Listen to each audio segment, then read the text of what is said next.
평택 시민 여러분 안녕하세요. 작은 행복을 찾아 떠나는 감성 여행 평택 문화톡톡의 오소은입니다. 배움의 끝이 있을까요?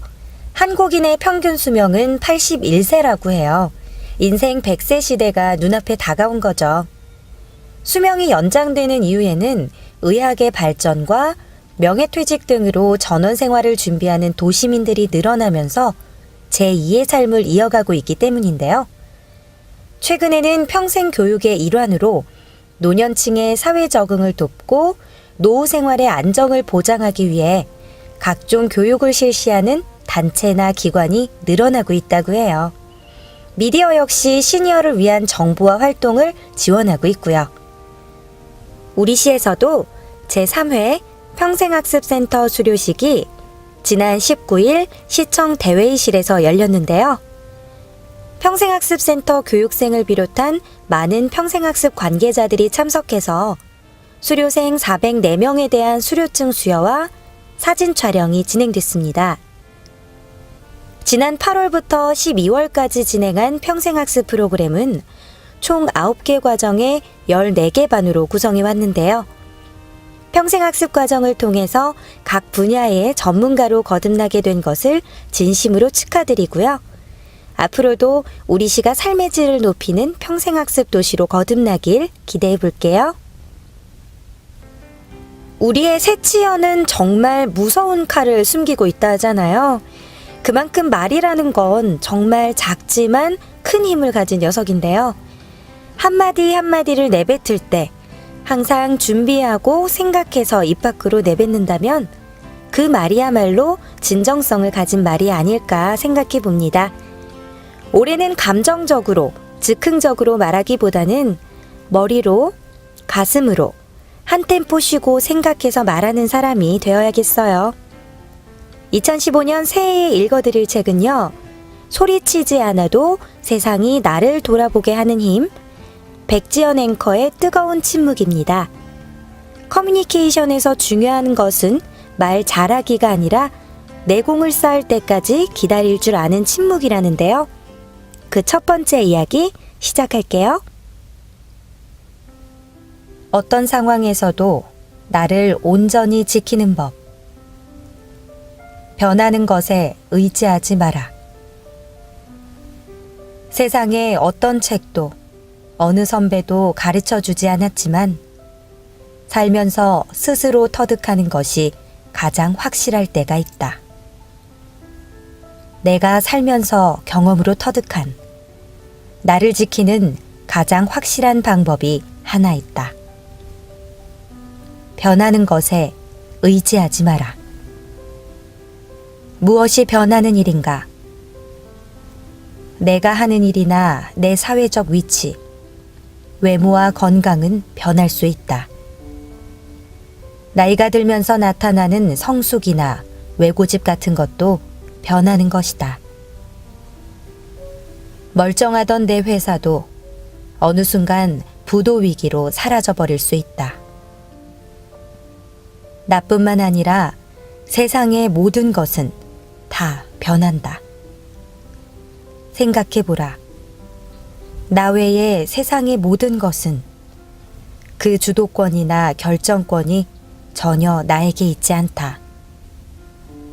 따라서 그 모든 것은 언제든 어느 상황에서든 내 희망이나 의지와 전혀 상관없이 변할 수 있음을 가정해 두는 것이 가장 안전하다.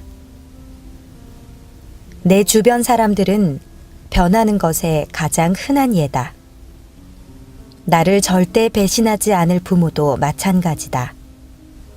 물론 그 마음은 변할 리 없겠지만 세월이 흘러 노쇠해져 예전에 나를 한 팔로 끌어안아 주시던 모습과는 다른 오히려 내가 보호해야 할 대상으로 바뀐다. 누구나 사람의 마음을 믿는다는 것이 얼마나 부질없는 일인지 뼈저리게 경험한 적이 한두 번쯤은 있을 것이다. 세 사람이 알고 있는 비밀은 만인이 알고 있는 비밀이다. 프랑스 속담이지만 사람이 사람을 믿고 의지하는 것이 얼마나 어리석고 어려운 일인지는 동서고금이 다르지 않다. 세상의 모든 것은 변하니까 다른 사람과 세상을 모두 불신하라는 말을 하려는 것은 아니다. 어떤 것에도 의지하지 말라는 뜻은 변하는 것에 의지했다가 내 전체가 송두리째 휘청거리는 지경까지 방치하지 말라는 이야기다. 세상 사람들이 조언을 구하고 의견을 나눌 친구를 찾는 것은 그의 판단력이 필요해서지만 동시에 사람은 누구나 외로운 존재이기 때문이기도 하다. 그런 이유로 세상 모든 사람들 마음속에는 기댈 누군가를 찾고 있다.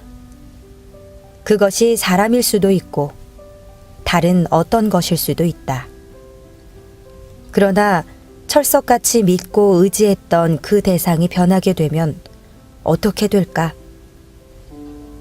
완전히 믿고 절대적으로 의지했던 만큼 내 전체가 휘청거리게 된다.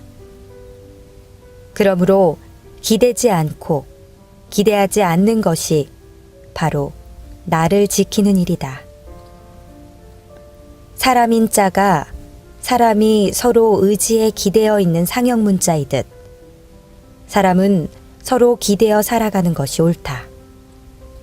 그러나 우선은 나 스스로 모든 것을 할 수 있는, 나 스스로 모든 것을 파악하고, 나 스스로 모든 것을 결정할 수 있는, 나 스스로 모든 것을 이겨낼 수 있는 자체적인 힘을 갖춰야 한다.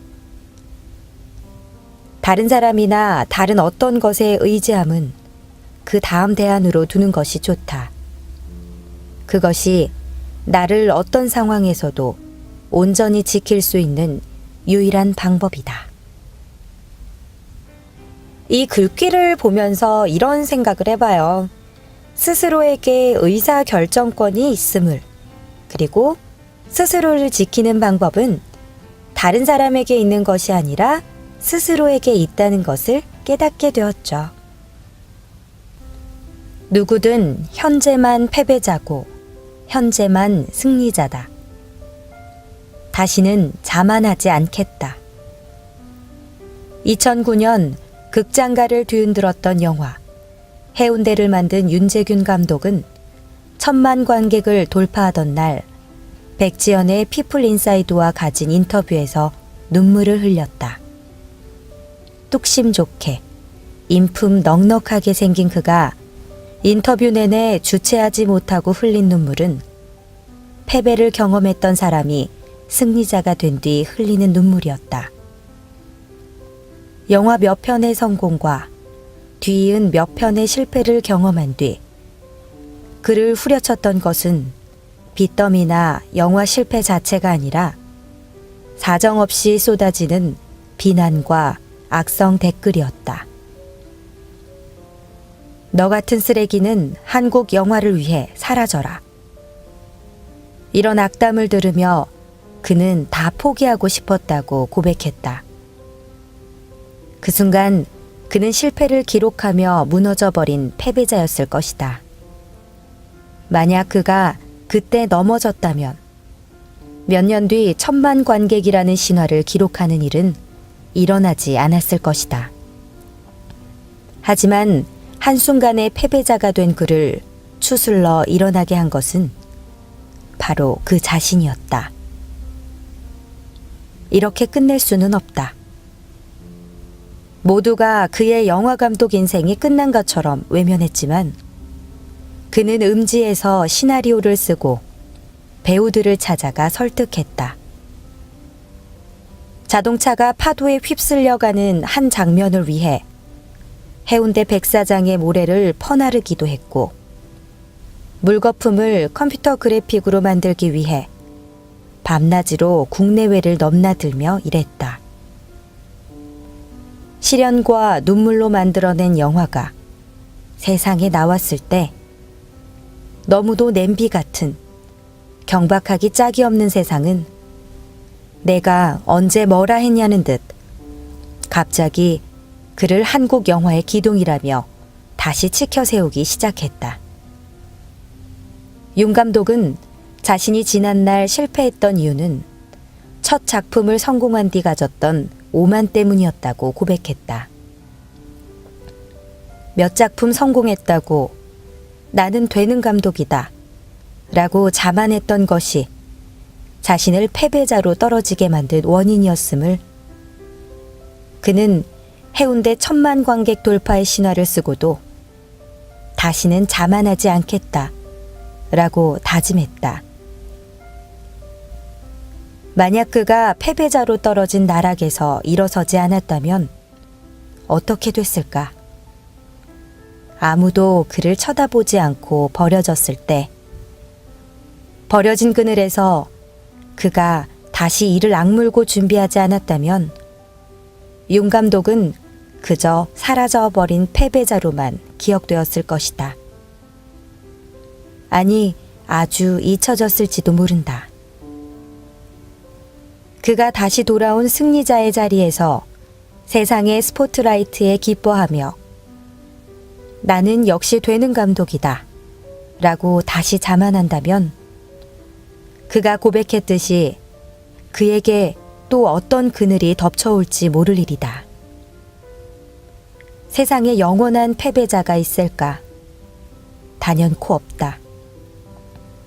나는 되는 일이 없고 가진 것이 없어 희망이 없는 패배자이며 약자일 뿐이라는 패배의식에 빠져있는 사람에게 음지가 양지된다는 어설픈 위로는 하지 않겠다.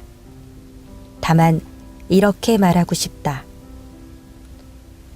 현재 당신은 패배자일 수 있다. 그러나 현재의 패배자일 뿐이다. 당장 내일이나 모레 아니면 몇 년 뒤 당신은 승리자가 될 수 있다. 단 현재 당신이 서 있는 그늘에서 세상이 돌아보지 않는 지금 당신은 준비해야 한다. 당신이 그늘에 서 있는 동안 세상은 당신을 주목하지 않기 때문에 당신이 혼자 뛰다 넘어진다 해도 창피스러울 것도 실패했다고 손가락질 받을 일도 없다. 당신을 패배자라고 느끼게 하는 현재의 그늘은 오히려 당신이 실패를 두려워할 필요 없이 시행착오를 반복할 수 있는 절호의 기회다. 누구나 지금은 패배자일 수 있고 훗날의 패배자가 될 수도 있어요. 저도 평생 패자로 사는 것은 아니겠구나 하면서 옛 추억을 회상하고 있는데요. 지금 이 글을 듣고 있는 여러분들의 인생은 어떠했나요? 영원한 패자도 승자도 아니라는 생각이 드네요. 한 해를 마무리한 지금, 법정 스님의 말씀이 그 어느 때보다 크게 와닿네요. 지금까지 살아오면서 내 삶에 얼마나 감사했는지, 얼마나 내려놓고 비울 수 있었는지, 또 얼마나 남을 용서하고 이해하고 사랑할 수 있었는지 새삼 되묻게 되는데요. 돌이켜보면 2014년 한 해 동안 정말 많은 일이 우리에게 일어났고 또 아팠죠. 때론 분노했고 눈물도 삼켜야 했어요. 그럼에도 불구하고 지금 이 순간 나는 살아있다는 사실 앞에서 겸손해지지 않을 수 없는데요. 아름다운 마무리는 끝이 아니라 시작이라는 깨달음을 전하며 2015년 새해가 밝았습니다. 하늘 아래 새 것이 뭐가 있을까 싶지만 그 새해라는 말에는 희망을 이야기하지 않을 수 없는데요. 이때의 희망이 적어도 나만의 안위가 아니라 우리 모두의 평안이었으면 좋겠어요. 우리 시에서는 2015년 새해를 맞아 다양한 가족 프로그램을 준비했는데요. 부가트를 활용한 신년 다이어리 만들기 프로그램이 오는 3일 토요일에 내가 직접 만든 액자에 가족 사진을 완성해보는 우리 가족 새해 첫 번째 가족사진 프로그램은 오는 11일 일요일에 장당도서관 문화강좌실에서 열립니다. 많은 시민들이 참여해서 새해 가족 계획을 세워보셔도 좋을 것 같습니다. 지금까지 작은 행복을 찾아 떠나는 감성여행 평택 문화톡톡의 오소은이었습니다.